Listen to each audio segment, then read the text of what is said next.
She's going to be sore for a while. William's going to be knocking on the back door for a little while as well.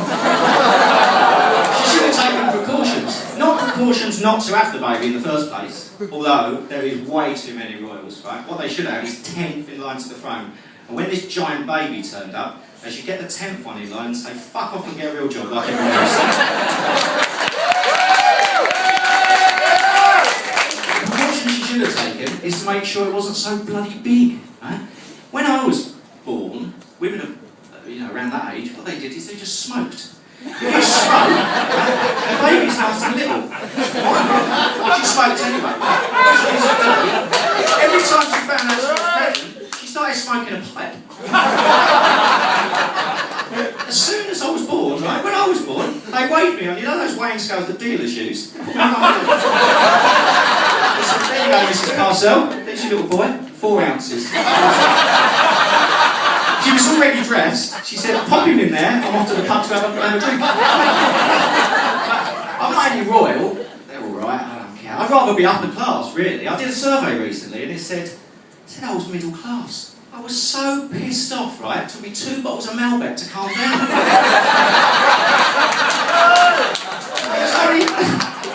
You can't not be middle class these days. It's not allowed, right? Everybody's middle class. The survey, all it said, had 2 questions, right? First question, how old are you? 47.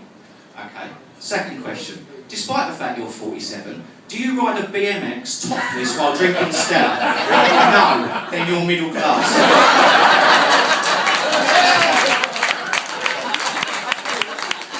It's impossible not to be middle class. I ain't having it. Well, I'm having some of it. I'll tell you what I am having, right, is cricket. Cricket's brilliant if you're lazy. What you do is you sit there, you start watching it. I start watching it on Saturdays. I sit down on the sofa, cricket's on, stick it on, like the Ashes.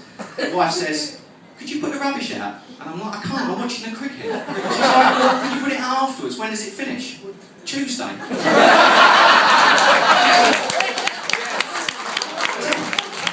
I tell you who else has got a lot of time in their hands, right? You know that Julian Assange fella from WikiLeaks? You heard him? That grey-haired bloke, the one with the old hair and baby face, comes out of the balcony shouting secrets. He's been living in that Nicaraguan ambassador's house right now for 2 years. He must be proper pissed off with him. Drinking, he can't even go out and replace the milk he's drunk, can he? He goes out there, stick him in Guantanamo Bay and waterboard him. So he's crashing in his place. He probably said I'll be there for 2 weeks. 2 years. 2 years he's been there. Nicaraguan ambassador's like, that's a fucking joke, this is. When's he leaving? He's trying to watch serious TV. He's watching Panorama or Question Time or something. Assange is there with the remote. I want to watch the woman with a giant leg on Channel 5. He's a guest. I mean, before he turned up, I bet he was having a whale of a time, the Nicaraguan man. You know what they're like, ambassadors? Away from home, all their mates ran for a party, they have a bunga bunga party. They go on the phone to Berlusconi, right? They go, you bring the women, on the phone to the Colombian ambassador, you bring the cocaine, right? Swiss ambassador, bring the Ferrero Rochers, right?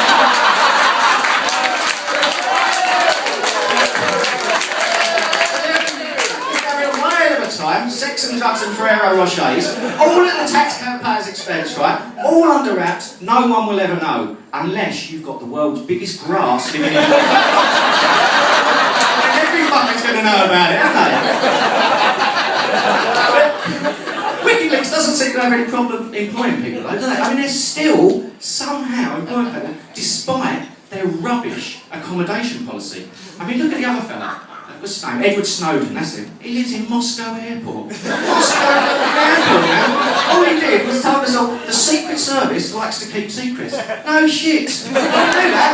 So for that, you've got to live in Moscow Airport. You know, like airports, like, I wouldn't want to live in one. You know, like, airports are great. When you come off the plane and you walk through, the first bit is like the shopping bit where you can get like the giant Toblerones and the big Chupa Chups and all that sort of stuff. It's really perfect. He doesn't live in that bit, right? And then, you go like, you pick up your luggage, right? And then you go through customs, right? You know what it's like through customs. I don't know about you, but customs always feel a bit sort of suspicious of like this through customs. Like, and they're gonna, I don't know why, I haven't smuggled any drugs in the country for years, but it's like, I still like this.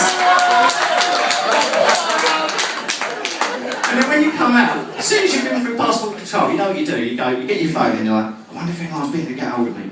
what, in the 1.5 hours since you got on the plane at Torremolinos? I doubt it. Nobody's trying to get hold of you.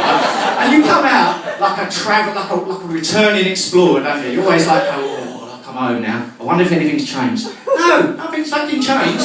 In the week that you've been in Torremolinos, nothing. There might have been a giant baby born somewhere, so that's right.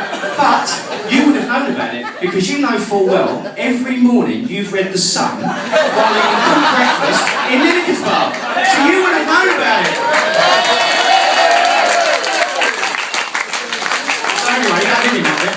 In between the two, right, there's a really shit bit, you know, where you have to pick up your bags, right? And there's bits where you pick up. You always accuse the baggage staff of putting your bags in the back and all that sort of stuff. Bastards, I saw them chatting and eating tea, lazy bastards like that. That's where he lives, right?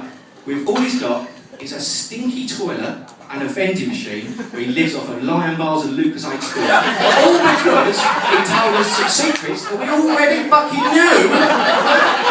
The Americans, and he ain't ever getting out of there, right? Because the only way he can get out is if he's got a passport. Apparently he hasn't got a passport. I have no idea how he got there in the first place, right? But he hasn't got a passport. But to get exiled, you have to have a passport. But the people he has to get the passport from, right, is the Americans. The same people whose secrets is nicked, right, and embarrassed in front of the rest of the world. Oh, excuse me, can I have my passport back, please? It's a bit like a burglar, right, doing your house over. 2 days later, gives you a call and says, while I was in your house nicking all your stuff, right, I dropped my Oyster card.